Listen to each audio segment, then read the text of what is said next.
Hello, my name is Ramon Diaz. I'm from a Puerto Rican ambassador and co-owner of La Casita de Rones here in Old San Juan. And we are drinking, and in my case, I got a Bacardi Limited Reserve that is a 16-year-old rum. You got a little bit of sip, a little bit shot of Crab Island rum, orange infusion. That one is a very small distillery that produces rum in Vieques. It is a little island part of Puerto Rico.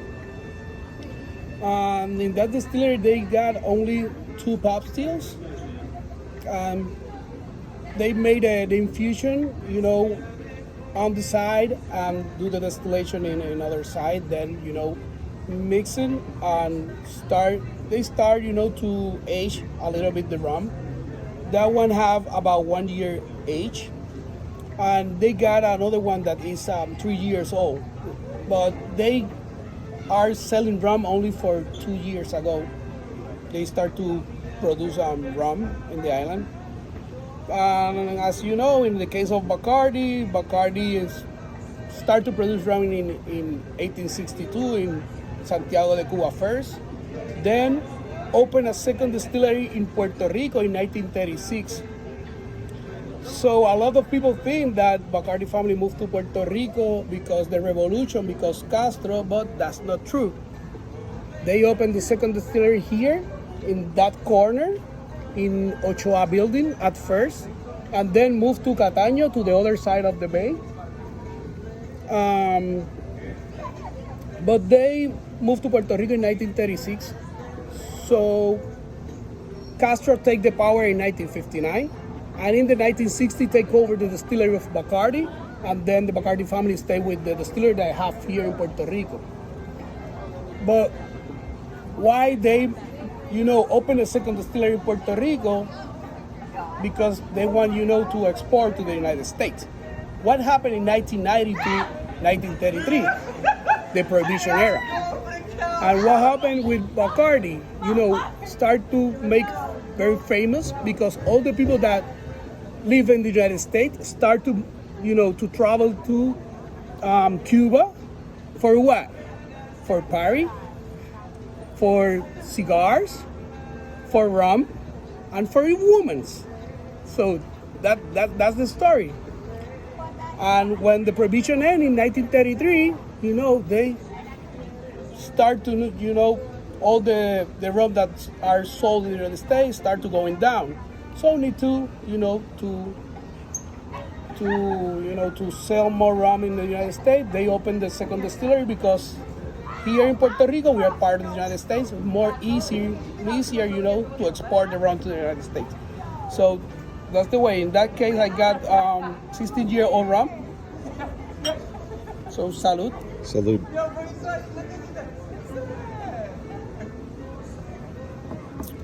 This one is aged in American white oak barrels, pretty used for bourbon. In the case of that one, and in the case of this Bacardi, is aged in American oak barrels too, pretty used for bourbon.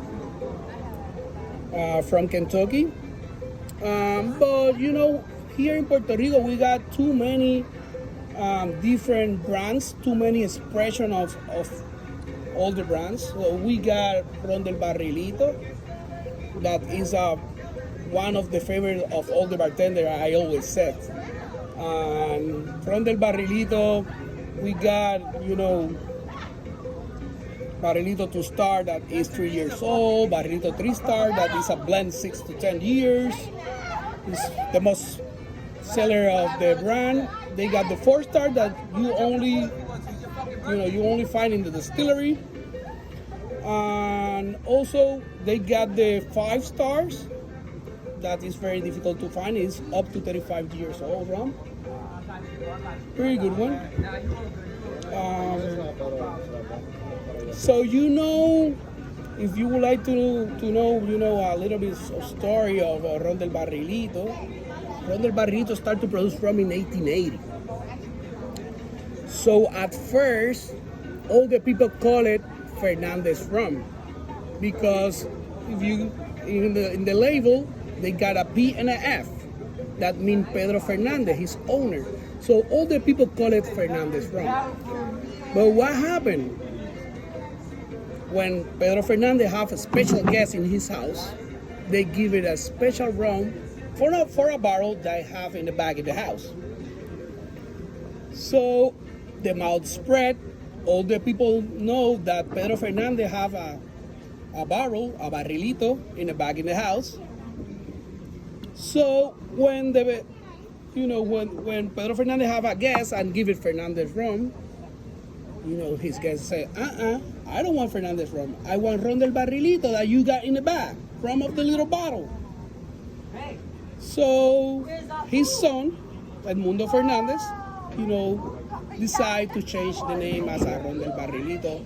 That's the way that all the people in the town, know the rum. So rum del barrilito is a special rum. They have a cherub as a little angel that you see in the label. They got that angel because in Greece, that angel had food in his hands. Because this is the angels that give it the food for the gods. So they changed the food for a barrel because they said this is the rum of the gods. So that's a special story of rum del barrilito. But we got too many other rums. We got Don Q. Don Q is the best-seller rum in the island. So all the people here in Puerto Rico drinks Don Q. As I said, we got Bacardi, that is the best-seller rum in the world. We got Don Q, that is the best-seller rum in the island in Puerto Rico. We got Barrilito, that I said is one of the favorite of the bartenders. So we got too many kind of rums. We got a very small distillery too. But we, here in Puerto Rico, we got laws for make rums. So we got a lot of regulation to make rums. So if you would like to say that you have a Puerto Rican rum, you need to follow all the regulations. So you need to age the rum at least 1 year. We got like that one that is 16-year-old rum, but you need to age at least 1 year. So we distill most of them in column of distillation. We got other in pot still. But it's very important. We are proud of our rum. We are the biggest rum producer in the whole world. If you don't know, the 70% of the rum that are sold in the United States come from Puerto Rico. Not only all that rum that are saying today, we produce a lot of rum in bulk for other brands. Maybe that brand don't say that are Puerto Rican rums because maybe don't follow all the regulation and can say that are Puerto Rican rum and said maybe are Caribbean rum. Another one that only said, bottle in whatever state. I don't want to identify any brands because we got a lot of contracts, with that brands. But we are the biggest rum producer in the whole world. So, question: where do you think? What's the future? Thank you for the history. What is the future of Puerto Rican rum? Are they going to be smaller? Like, where do you think it's evolving? What's the next step? Well, I think, we are in evolution. At first we only got, regular aged rum. We don't do Solera, but as now we got Solera aged rums. We got double aged right now. We got aged in vermouth cask, in cherry cask, as now we got a new one in Puerto, and start playing with the aging in Solera aging process. So we are in evolution. We got the regular way to make rum with the street, with the passion. But as now we need to to move forward because the industry are doing a lot of things. And we got different kind of consumers. and we would like to be in all of them. So we got also the flavor ones are not my favorites, but we got a big part of the consumer that consume that kind of rums, if we can say that are rums. um, but I think we are in evolution. So we are in evolution as now we still be the big rum producer in the world. So you are the official. What's your title from the Puerto Rican government? I'm the rum ambassador, rum of Puerto Rico ambassador. How did that happen? Well, I've been working as ambassador for the last 13 years. Well, I started, working with the Bacardi family. We doing a lot of seminar talking about rums in the island. Start to work with different brands, doing seminar, doing promotions, and I do a lot of events, bartender events, bartender competition, world bartender competition in Vegas, in Florida, here in Puerto Rico, and one day, the people from Puerto Rico start to talk with me and offer me be part of the from Puerto Rico family. Then as I start to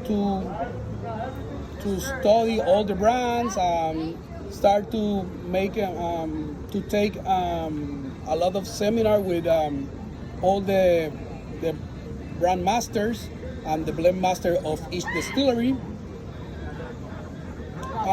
Then start to talking about rum in all the United States.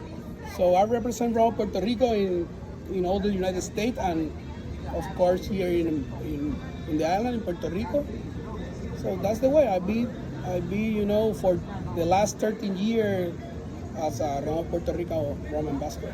So, in closing, for people in the United States, when they drink the rum, my friends and whoever else sees this, when they're drinking the rum, my restaurateur friends, being the rum ambassador for Puerto Rico, what would you want to tell them, when they're having a shot of either this flavored or the 16 or even the 5-star from Barrilito? Just still, what does the Puerto Rican rum mean to the gente and to el mundo? Yes, that's a good question, because a lot of people, when thinking rum in the United States, thinking rum and Coke, or maybe a mojito. But all of you need to know that the rum you can drink too many ways. You can drink in a good cocktail. You can drink on ice, neat, like that one. That's the way that I like to drink. Also, you can add a little bit of coconut water ice cube. This the other way that I drink it. And you can enjoy a very good rum, like a whiskey, like a cognac. A good rum always tastes rum, not a good whiskey. Some people, said, taste that rum, tastes like whiskey. No, the rum tastes like rum. And we got a lot of good rums. $2,700. I got one here that costs $2,700. All kind of that. That one we got 20-year-old rum. We don't have, maybe a 30 or 35-year-old. That's very difficult because we are in the Caribbean. So we are in the Caribbean, in here it's always hot.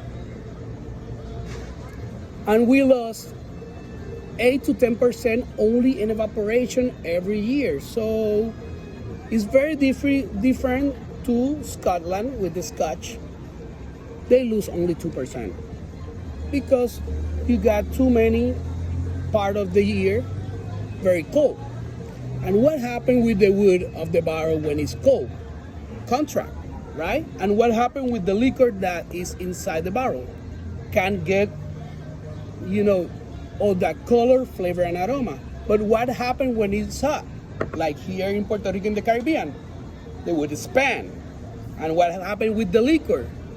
Start that organoelectric process that start to taking color, flavor, and aroma from the wood. So in Puerto Rico, it's more quickly the aging process. And we got the same color, the same flavor, and the same aroma in 1 year that take for Scotland 4 years. So a 10-year-old rum, that mean a 40 years Scotch. So that's the difference. So when you have a 3-star, you have, and that's the Bacardi Limited reserve. Limited Reserve. So that's 17 year, you said? Is a blend 10 to 16. 10 to 16. Or when you have this Crab Island, you say you can mix it, but actually enjoy it. Of course. Enjoy it in its purest form. Slow it down.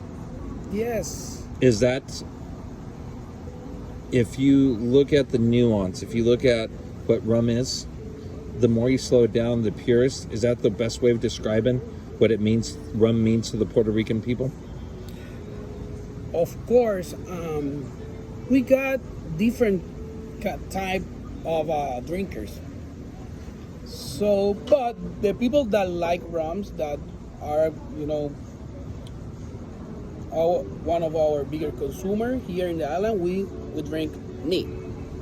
Or maybe with 1 or 2 scoop of ice.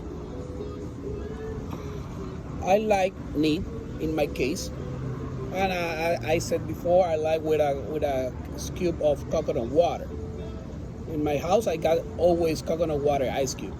So I got, I take the coconut, fill, the ice tray, put in the fridge, and always I got, coconut water for my rum. That's the best way in my case. But the best way that you drink is the best way you like it. Okay. If you like in a cocktail, that's good. And that's depend of the mood. If I'm in the beach, I like in a piña colada. So because I'm the beach with all that sun, so I like, more refreshing cocktail, and I like a piña colada. So piña colada is our national cocktail. Was invented here in Puerto Rico in 1955 by Ramon Monchito Marrero. And if you like to hear a little bit of story about piña colada is the most influential cocktail, in my opinion, in the whole world. Why? Because how many songs said piña colada? Jimmy Buffett. I want a piña colada. So you got cakes of a piña colada flavor. You got ice cream with piña colada flavor. You got oils with piña colada smell, also with piña colada flavor. You got that pine that you use in the car for smell like a piña colada. We got too many things. We got condo with piña colada flavor. So you don't have a cake with I don't know, maybe a cosmopolitan flavor or Long Island flavor. But you got too many things with piña colada flavor. Piña colada is, in my opinion, is the most influential cocktail in the whole world, and was created here in the island of Puerto Rico. It's our national cocktail. Okay, thank you very much. It's a pleasure.